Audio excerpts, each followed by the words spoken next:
Welcome to my channel micro teaching skill series में आज हम पुनर्बलन कौशल मीन्स रीइंफोर्समेंट स्किल के बारे में अध्ययन करेंगे। Today we shall discuss about skill of reinforcement या पुनर्बलन कौशल। It is used to promote learning and to draw the attention of the students. This skill also provides a greater motivation to the students.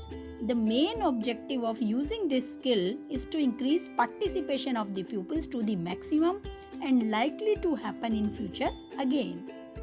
यह कौशल मुख्य रूप से छात्रों की प्रतिक्रिया में वृद्धि करता है।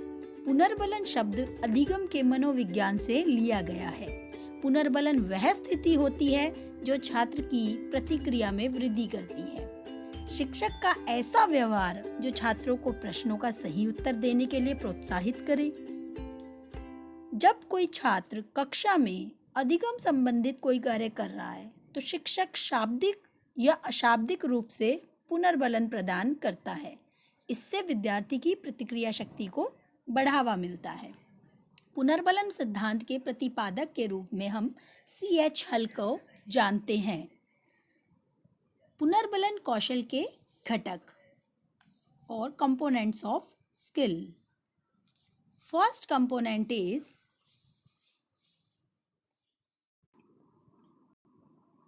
Component is use of positive verbal reinforcement, अर्थात सकारात्मक शाब्दिक पुनर्बलन का प्रयोग। Positive reinforcement strengthens the desirable behaviours of the pupils. It is helpful in molding and changing the behavior, which then makes more likely to happen in future. It generates a pleasing effect on students.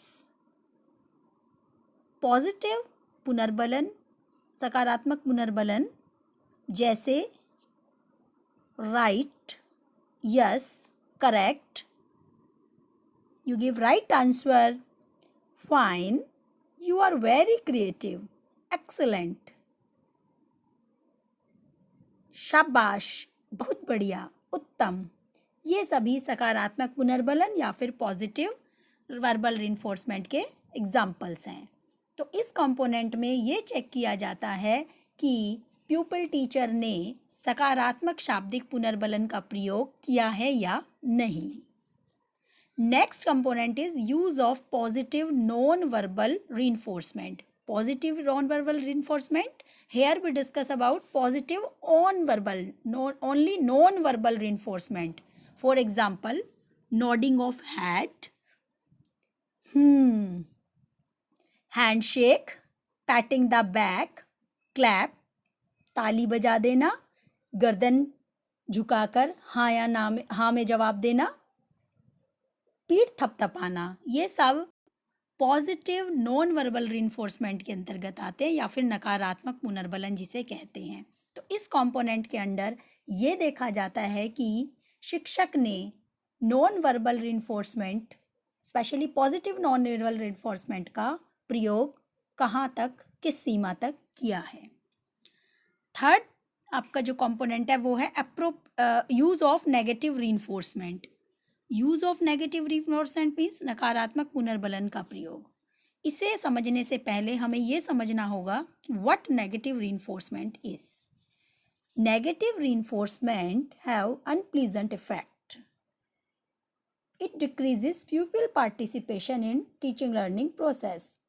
It generally gives a punishing feeling to the pupils, hence makes more likely to extinct in future. Suppose कक्ष में विद्यार्थी का कोई व्यवहार ऐसा है या जिसे आप कह सकते हैं अवांछनीय व्यवहार, जिसे भविष्य में दोहराना ठीक नहीं है, तो ऐसे समय पर शिक्षक नेगेटिव रीइंफोर्समेंट देकर उस व्यवहार को खत्म कर सकता है, उसके भविष्य में होने वाली संभावना को कम कर सकता है। तो ये नेगेटिव रीइंफोर्समेंट आता है जैसे No, you are wrong. I don't like it. It's not fair. आपने गलत जवाब दिया, आपको ऐसा नहीं करना चाहिए। नहीं, ये सब इसके नेगेटिव रीइंफोर्समेंट या फिर नकारात्मक पुनर्बलन में आ जाता है। Fourth component is appropriate use of reinforcement, अर्थात पुनर्बलन का उचित प्रयोग। पुनर्बलन देते समय शिक्षक को इस बात को ध्यान में रखना चाहिए कि उचित समय पर दिया गया पुनर्बलन ही फायदेमंद साबित होता है। तो पुनर्बलन का प्रयोग करते समय कुछ आवश्यक बिंदु जिनका ध्यान रखा जाना अति आवश्यक है। इसमें सबसे पहले तो हम यही कहेंगे कि पुनर्बलन का प्रयोग तभी किया जाना चाहिए जब छात्र किसी प्रश्न का उत्तर ठीक प्रकार से ना दे पा रहा हो। जब उसे दे नहीं पा रहा, सोच रहा है, तो हम जनरली कहते हैं ना, हाँ सोचो, yes you can do it, yes दीजिए जवाब, थोड़ा और सोचो। तो इस तरह से करने से उसे पॉजिटिव एनकरेजमेंट मिलता है।